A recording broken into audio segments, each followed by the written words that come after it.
Anarapay, farzandlar ulgulik otalardan shundaqla haqiqiy o'zining tegishli burchini ado qilgan erlardan faxrlandi ham ro'yi quvvatga erishib bir xil jasoratni, umidvor ruhni o'zida yetildirdi.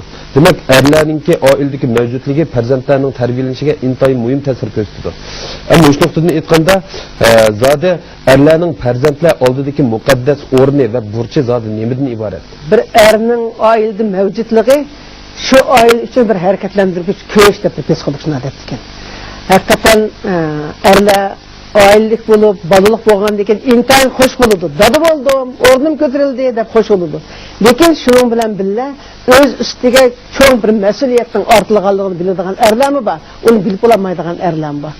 Erler ailede ayollar için de başpana bulup kalmasın şu kadar etkendik. Balı için bir ülge, balı için bir gamguzar, balı için bir terbiyeci, bir bakıcı. Ancak hazır köpüncü cemiyetlerde ya köpüncü orunlarda balı bekiş vazifesini onunki dep eğer balı birer kamçılık ötküzüp olsa balang kara balang mandak kıldı dep onulan sotlaydigan ahvallar var. Atının en birinci mühim vazifesi balık yaxşı isim koyuş. Biz hazır balığa şundak tüfelik isimlerini koyuyoruz. Lekin garipçe her xil Allah'ın isimlerini koyuyoruz. Balının ismi adam için intayin bir mühim mesele. Onunla oğullarga Kayser, Batur, kahramanlık, cesurluk, merdanilik, mertlik, her kusaksını ifadeleydiğin isimlerini koysa, balların özünün ismi bilen mi bir türlü özünü kontrol kılırdı. Yani işkili bir cihetini etkanda balı tuğulgan diken ata onun ülgüsü ailede. Aile ülgü bol işte erinin kondak bulu yakında atanın dadı ülgüsü gerek. Şu er ailede biz başpana dedik, meş'el dedik. Şu er ailede meş'ellik rolünü ütüye alırsa, üntensiz balık kılındıgan terbiye bulundu. Bu terbiye kündüz sözlep durup mandakıl balam, andakıl balam emez, özün eminik arkak terbiye verir. Bu intayin mühim. Mecruh balı bulmaydı, mecruh atanı buludu degen. Biz kızlarını buzulup gitti. Bazen kızlarını rencimiz hazır cemiyette. Muş kızlarının buzulup gitişine benim öylüşümce bir mesuliyetten atı yok bunun keyinde. Ya ki bir mesuliyetten akı yok. Eğer kızlar atıdan, erlerden emirik ötülüğün olsa bu kızlar yaman yolda mağmazdı. Dada onu kılanmağa işlerini kılıdı. Erler ayollar kılan işlerini kılalaydı, aşıta alaydı, kızcı alaydı, başkasını kılalaydı. Lekin ayollar erler kılan batırlıkını, cesurluğunu, kaysarlıkını, çizamlıkını ballağı beğenmaydı. Oğullar kırta dada öz terbiyesi buluş gerek. Dada öyde balanın aldığındaki mecburiyeti erkekli buluş, tegişli kısletlerini balığı ögütüş. Kondak yaşayışını ögütüş. Kondak er buluş ne? Erinin xisletinin nime ekanligini, erinin dünyadaki rolunun nime ekanligini, erinin ailedeki rolunun nime ekanligini, er özünü qandaq tarbiyalash kerak ekanligini ügütish ailedeki dadlarning mecburiyeti deb o'ylayman. Endi Nurmammat, siz bu yaqinqi yillardan buyon biz erkaklikni qachon topamiz, shundaqla erkaklikning chillishi ham ko'zingni och, o'zingni top erkaklar qatorliq kitoblarni ham bir qism maqollarni e'lon qildingiz. Ham demak, mushu yaqindan buyon o'zingizning diqqatini erlar masalasiga ham erlarning ijtimoiy qimmatini ifodalash masalasiga qartatyapsiz. Mushunga bir alohida sabab bormi qandaq? Demak, bu xil asarlarning maydonga kelishi, matbuotlarda, yoki radio, televizorlarda hamiyat bu vaqtki sadolarni anglayapmiz. Bu demak, reallik bizni shu narsaga qistavyapti. Erlar haqida o'ylanishga qistavyapti. 2004-yillar hammamiz shunday bir xabarni anglaganda nachi cho'chigan. Masalan, Şinjangda AIDS kesiri bilan yo'qolganlarning soni 60 mingdan oshdi deb shunday degan. Hamda shu vaqtda agar mushu surat bo'yicha mangsa 2010-yilgacha borganda butun mamlakat bo'yicha AIDS kesiri bilan yo'qolganlarning soni 10 millionga yetishi mumkin deb faraz qilgan. AIDS kesiri bilan yo'qolishning nisbat bo'yicha qaraganda Şinjangda yo'qolganlarning nisbati mamlakat bo'yicha 13% egalaydi. Shunda bo'lganda avtonom rayonimizda 1 million 300 ming odam degan gap. Endi avtonom rayonimizdagi AIDS kesiri bilan yo'qolganlarningki nisbatichida Uyg'urlarning egallagan nisbati 80%. Unda bo'lsa AIDS kesiri nerdan kelyapti? To'g'ri bo'lmagan yashash usuli. Bizniki buzuqchiliklarimizni, noshayin qiliqlarimizdan kelyapti. Demakki, bizning oramizdagi masalalar intayin og'ir. Demak, bizda o'zimiz haqida, o'zimizning ishlar haqida bir xil mas'ul bo'ladigan mas'uliyatchan ruh ojizlab kelyapti. Men shu masalalarni yildizni izlab baxtim. Yildizni izlash orqali to'satdan nazarimga yolmish afsonalarga tushib qoldi. Bir jamiyatni kontrol qilib turuvchi nufuz egasi, kuch egasi bo'lgan. Shu hayvon bo'lgan. to'xtamay dovani e'lon qildi. U dovlarning kuchini qanchalik hammamizga ayon. Demak, bu yerda buni cheklaydigan jazman bir xil vaksina bo'lishi kerak. Bu vaksina bormi? Bor. Bizdagi to'g'ri yashash usulimizda, aqida e'tiqodimizda. Bu jamiyatda jazman axloqni kontrol qilib turadigan bir xil kuchning bo'lishida. Agar bu kuch yo'qolib ketadigan, kishilarning harakatini cheklab turadigan kuch yo'qolib ketadigan, kishilar xolig'ini qilaveradi. Axloqdan aylanmaydi, qonundan aylanmaydi. O'zining o'zligini qilaveradi.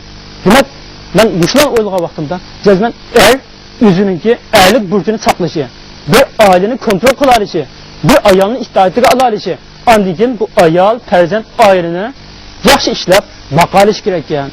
Mushlarni o'ylash orqali men yuqorida siz deb o'tgandek 3-4 parcha maqola yozgan bo'ldim yoki kitob chiqargan bo'ldim. Endi bu meniki yozishim yoki boshqalarning yozishi yoki biz katta gaplar bilan boshqalarni qo'rqitishimiz, mush fajialarni deyishimiz bu agiz xalqlarni cho'chitib qo'yish uchun emas. Balkim ular to'g'ri ma'nskan deydigan bir xil tashabbusdan iborat. Mening umidim bu o'q qo'ysin yoki o'qilsin. Bu muhim emas. Lekin xalqlar idishni o'zgarsa, harakatini o'zgarsa, ular o'zligi asli dushqunlikni topsa va ayollarni, farzandlarni, oilani o'zininki homiylikqa ilib bu aileniki xotirjamligi, jamiyatning sog'lomligi to'p qo'yishgan degandek.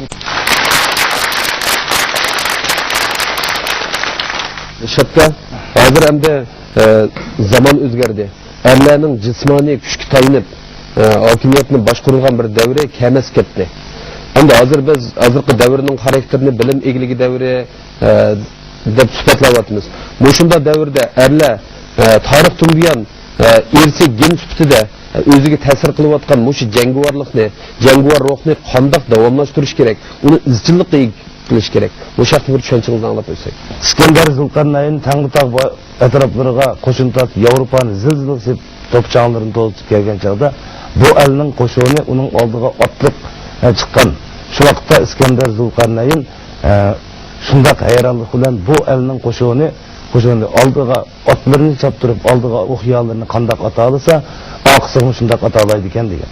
Ular otliq chapadigan bo'lsa, ularning bosh kiyimlarining quloqlari xuddi burkutni eslatadi. Ajoyib bir millatgan, askar millatgan, qahramon millatgan deb o şekilde. Bugungi davrdagi erlar o davrdagi şu yigitlarimizni, şu o'g'lonlarimizni sevginimiz, eslaymiz. 21-asrning qo'ng'irg'i chelin biz burunqidek yostiqni qirlab qo'yib uxlayveradigan erlar tugidi asr. Bu xiris bizni mushuning qadam bostirishda o'zimiz ustida izlanishga boshildi biz. 21-asr uning o'xshash manqurut erlarni shaldi bitdi. Boshqa bizning erlarimiz bugungi davrda mushu elektron davrning o'zida o'zining erligini, oiladagi dadillik o'rnini isbotlash uchun ilm-fan egallash bilan birga o'zimizdagi milliy mavjudlikni o'ylashimiz kerak.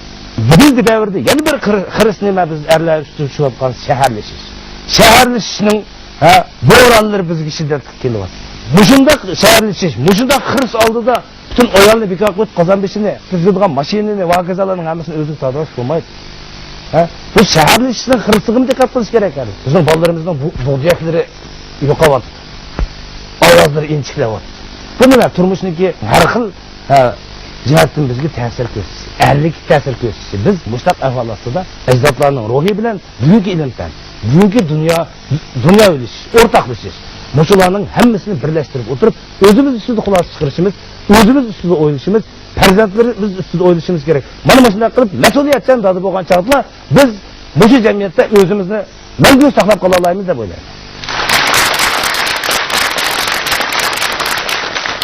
Ama Anarabay hazırki balla, hazırki perzentlerimizni, bulup mu oğullarımızını, Naytın Mişçanka, Xemin Micaz, şahsiyetçi, yoki mushu ayollish xarakterini ib ketgan deb qaraydigan ahvollar intayin ko'p.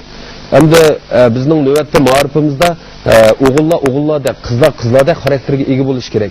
Bu tarbiyalash tarmoqlarining ma'rif o'rinlarining burchi. Bu nuqtadan aytganda, zodi ma'rif maktab o'rinlari o'g'illarning o'sib ketilishiga, komil erlik manziliga tutishida qanday bir mas'uliyatni üstlenish kerak.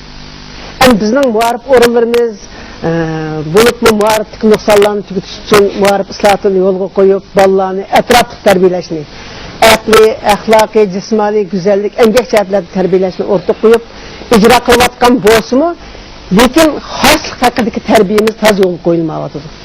Xoslik haqidagi tarbiyamiz toza yo'lga qo'yilmaganligi uchun ikkinchi jihatdan bizning erkak va o'g'illarimiz uchun burunqidek chiniqish fursatlari bo'lmaganligi uchun birinchi jihatdan bizning erlarimiz yoki yigitlarimiz bo'layotgan tushkunlik nima deganda tan qo'limiz ojizlashish. Hozir bolalarning bo'ylab bakalishib, o'zlari o'riqlashib, burunqi yo'g'on erlik gavdalar yo'qolib, qiz o'g'illarning tan qo'limizda ancha farq bo'lmaydigan ahvollar bo'lyapti. Buning bo'lishi muhit sharoitida bolalar uchun burunqidek chiniqadigan sharoit yo'q.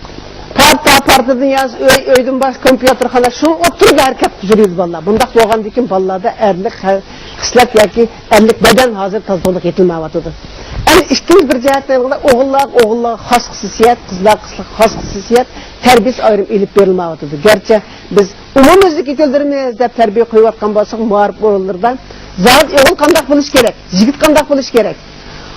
O'g'il shu maktabning, shu sinfning nimasi bo'lish kerak? Yoki o'g'il shu sinfning nisbatan e'tiqodda bir kuchli turib bo'lish kerak degan tarbiyalar yo'q. Biz yasligan bolalar bog'chasi tarbiyasini olaylik. Bolalar bog'chasi tarbiyasida butunlay ayol tarbiyachilar bor. Bu bolalar bog'chasidagi bolalar qanday tarbiyaladi degan asrash bilan yiqilib ketma, va bir yerin og'rib ketmasin. Shuning bilanlar yaxshi uxlay, yaxshi tamoq ya kiyimini undan keyin sovuq tegib qolmasin. Shuning bilan tarbiyalangan uchun bularda bolalar bog'chasida qor kunlar, muz kunlar talaga chiqib chiniqtiradigan, yomg'ir kunlar talada mangdigan, cho'chilishtirib bir bilan muslashtiradigan, ya tepishib bokslarni uyutadigan sharoitlar bolalar bog'chasida bo'lmaganligi uchun hozirgi bolalar bog'chasidan tortib bolalarda yumshoq mijoz, muloyim mijoz yetilyapti. Maktab tarbiyasida umuman sho'xroq bo'lgan bolalarni yomon bolalar deb o'qituvchilar yaxshi ko'rmaydi ancha.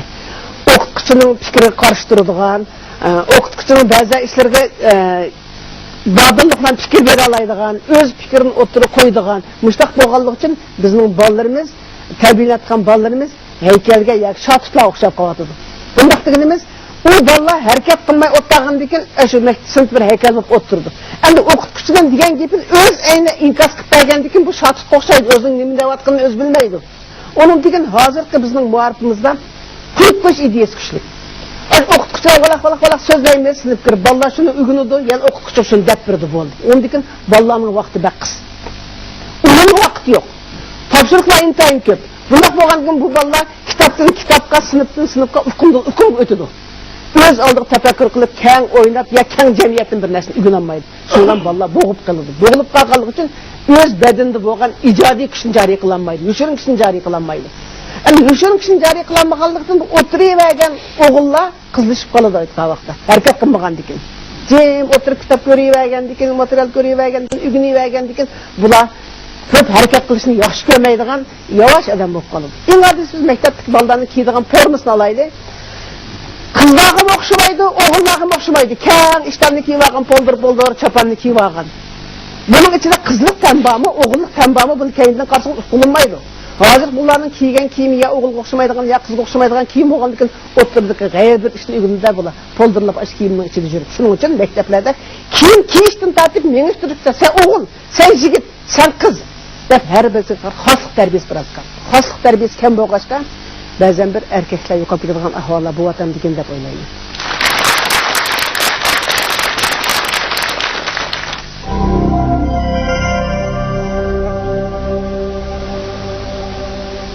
Xizmatchilar bo'lsin, do'st birodarlar bo'lsin, qaynanalar, kelilarning og'rinadigan ishlarni aytijik. Uyg'ur xalq maqol tamsilari menda bir gap bor. Kelining yomon bo'lsa, o'g'lingdan ko'daydi. Mushu to'g'risini aytgandimi, kelinlar bilan o'zining ana o'tirishga munosabatni yanada bizning jangovar erlarimiz nihoyat yaxshi bir taraf qilish kerak deb o'ylayman. Nurmamatning yaqinda nashr qilingan shu Ko'zingni o'zing top erkaklar degan kitobininki ilg'or an'anani saqlash haqidagi qismida bir gap bor. Hijrning faxrlangudak ajdodi, umidlangudak avlod yo'q deb shu ilg'or an'anani saqlamagan aylarga bir hikmat so'zni qoldirgan. Bugun shu Do'nko'rikda ketib qolsam bir qiz yigit paramlashib turibdi. Men yerni o'tib ketishga ozlik qolgan vaqtida u qiz haligi yigitga mushayda suyib qo'ysan yigit deyman degan gapni qildi. Men qanday qildiganda deb u gapga diqqat qilib qarasam, u bola hech sho'magandek u qizni suyib qo'yapti. Endi bizning ilgirki Şu paratga Şirin dastanımız var ku. Shuningdek paratga to'y qilish shartini qo'ygan tog'larni yerib suv kel degandek uzun cho'chaklarni o'qiyli yoki afsona rivoyatlarni o'qiyli bir qizni olma desa uni qo'ygan sinoq baki yuqurdi. Qanoqda to'ychilik emas. Bu aql farosat, kuchtingurlik millatga, vatanga bo'lgan bunda yirismanlikni aks ettiradigan sinoq asosida turgan. Hani bugungi kelgan vaqtda cho'ng ko'chada suyib qolsang yigit dema desa, u yigit yoki birini silib yigit degan munda bo'ldi. Sen boshlayma. Ma'mala chatni qo'yma. Asli yigitlik o'lcham munda bo'ldi deb bu javobni bermay, shu qiliqlarni qilgandan keyin bu odamni bir o'ylantirib qo'ydi.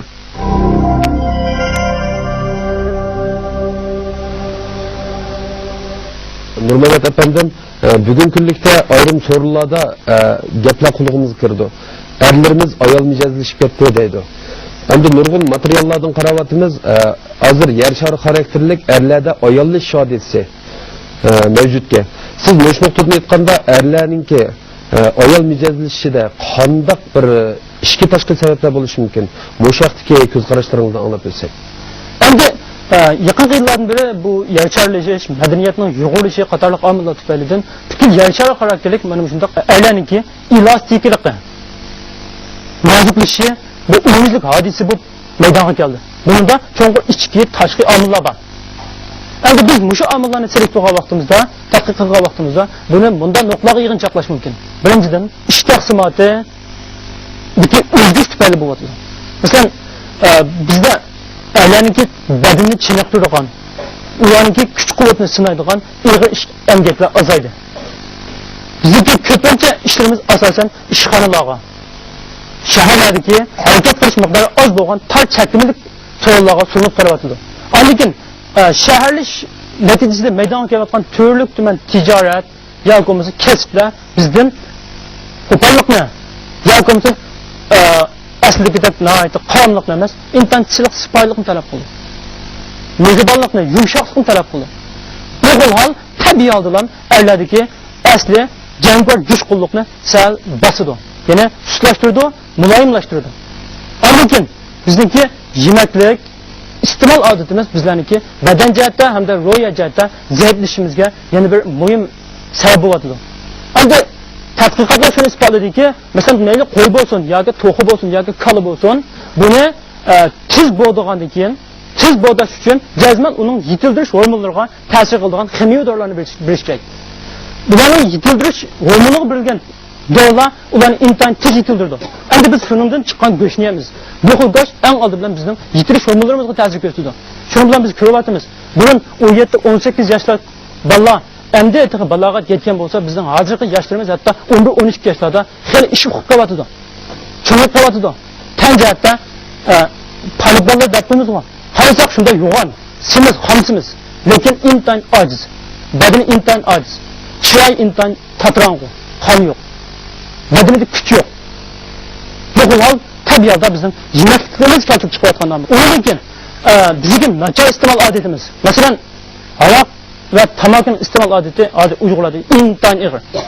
Endi bu aroq, tamakat tabiiy holda odamlarning badanini ojizlashtirdi. Hatto yaqinda anglab qoldim, yaqindan beri shu aroq so'llarida erlar yig'lang'i erlar intan ko'payib ketgan. Aroqni ichidi, lekin to'xtamay yig'laydi. Nima bo'ldi desa gap bermaydi. Bu aroq, tamakat insonlarning eng badanidagi eng kuchli reis a'zo bo'lgan börekni eng tez qardan chiqardi. Yurakni qardan chiqardi. Böbrek qardan chiqqan ekan odamning aqliy quvvati, zehniy quvvati intan jiddiy tusda ojizlaydi. Erlar uchun böbrek intan muhim. Böbrek ojizlagandan keyin erlardagi jangovarlik susaydi. Yushqunlik tugaydi. Undan keyin bizniki madaniyatimiz, aqida e'tiqodimiz, go'zallik o'lchimimiz intan shiddatli tusda o'zgaryapti. Erlar qanday bo'ladi? Ularning yurish, turish, o'ltirish, qo'pish, harakat qilish odatida erlarga xos qanday to'q o'lchamlar bo'ladi. Bu bizning qadimgi ko'z qarashimizda intan aniq ayrilgan. Masalan, erlarga xos ranglar bo'lgan.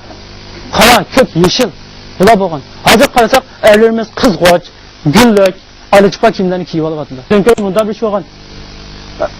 Padijrashni kiyib olib, chechinim yerdan bo'g'agan bir o'g'il bola mang'andan keyin o'sma sotadigan qiz bola, "Acha o'smalamsiz" deb kendin kelgan. Buni anglaydik. Shu bizning ota-onalarimiz depirdi. Bir odam yerga dasisa, yer buning er yoki ayolligini, o'g'il yoki qizligini bilib turadi dedi. Hozir qancha o'g'illar satlab dastismi balkim ya bilinmasligi mumkin ba'zi o'g'illar. Aslidagi oilalarda masalan maxsus otalarning tarbiya beradigan dasturxoni bo'lgan, usturi bo'lgan. Hatto masalan biz kichik vaqtimizda shundaqdi. Uyda osh pishsa, dasturxon serilsa, bizning dadamizning o'tirgan o'rni ayrimcha. Osh eng oldi bilan dadamizga keltiriladi. O'g'illarga bo'lsin, otalarning ayrim beradigan tarbiyasi bo'ladi. Mandimatli yoshlarni ko'p turyapmiz. Qizlarga yerinib jalvuradigan, yig'laydigan esa inson ko'payib qoldi. Demak, bizningki madaniyat tushunchimizda turmush odatimizda o'zgarayotgan mana bu xil odatlar bizningki erlardagi yigirashni, erlik jangovar yushqullikning tutishni, ojizlikni keltirib chiqaradi deb qaraymiz.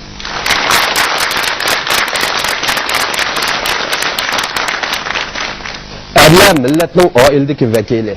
Erlarda sog'lom tan, pokiz aql, yuksak aqida bo'lish kerak. Alvatanga yuz kelalaydigan, o'zining yurtiga himmat ko'rsatadigan, oilasiga mas'ul erlar orqali haqiqiy erkaklik ruhimiz namoyon bo'ladi. Bugun suhbatimiz mushada oxirlashdi. Kelar hafta ko'rishaylik, xayr xo'sh.